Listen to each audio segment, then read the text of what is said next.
இந்த உலகம் பேரழிவை சந்திக்க போகிறது, அதன் அறிகுறிதான் இது என மெக்சிகோ கடற்கரையில் 100 ஆண்டுகளுக்கு பிறகு தென்பட்ட டூம்ஸ்டே மீனின் காட்சிகள் உலக அளவில் பெரும் பரபரப்பை ஏற்படுத்தியுள்ளது.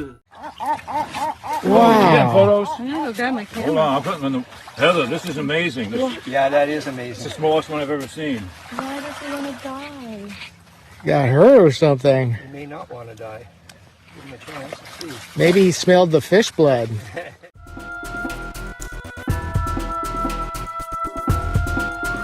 பொதுவாக கடலின் அடிப்பகுதியில் சுமார் 3000 அடி ஆழத்தில் வசிக்கக்கூடிய துடுப்பு மீன்கள் மெக்சிகோவின் பசிபிக் கடற்கரையில் உள்ள பாஜா கலிபோர்னியா கடற்கரையில் கரையொதுங்கி இருப்பது பலருக்கும் அச்சத்தை ஏற்படுத்தியுள்ளது. ஓர்ஃபிஷ் என்று அழைக்கப்படும் துடுப்பு மீன்கள் இயற்கை பேரழிவுகள் ஏற்படும் சமயங்களில் மட்டுமே கரை ஒதுங்கும் என்று புராண கதைகள் கூறுவதால் இவை டூம்ஸ்டே மீன்கள் என்றும் அழைக்கப்படுகின்றன.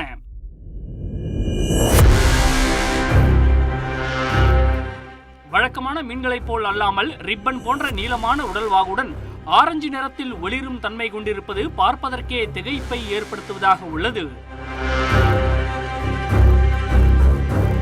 ஜப்பானிய புராண கதைகளின்படி பேரழிவு ஏற்பட போகிறது என்பதை சொல்லவே கடல் கடவுள் அனுப்பி வைப்பதாக நம்பப்படுவதால் கடவுளின் தூதர் என்றும் இந்த மீன் வர்ணிக்கப்படுகிறது. கடந்த ஆண்டு கலிபோர்னியாவின் தெற்கு கடற்கரை பகுதியில் சுமார் 125 ஆண்டுகளுக்கு பிறகு 3 வெவ்வேறு இடங்களில் இந்த மீன்கள் தென்பட்டன.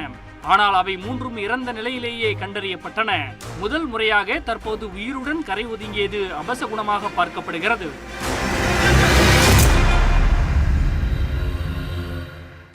இரண்டாயிரத்தி 11ஆம் ஆண்டு ஜப்பான் கடற்கரையில் 20க்கும் மேற்பட்ட டூம்ஸ்டே மீன்கள் கரை ஒதுங்கிய போது ஜப்பானில் மிக பெரும் நிலநடுக்கம் ஏற்பட்டது. இந்த நிலநடுக்கம் ஜப்பான் வரலாற்றில் மிக மோசமான பேரழிவை ஏற்படுத்தியது.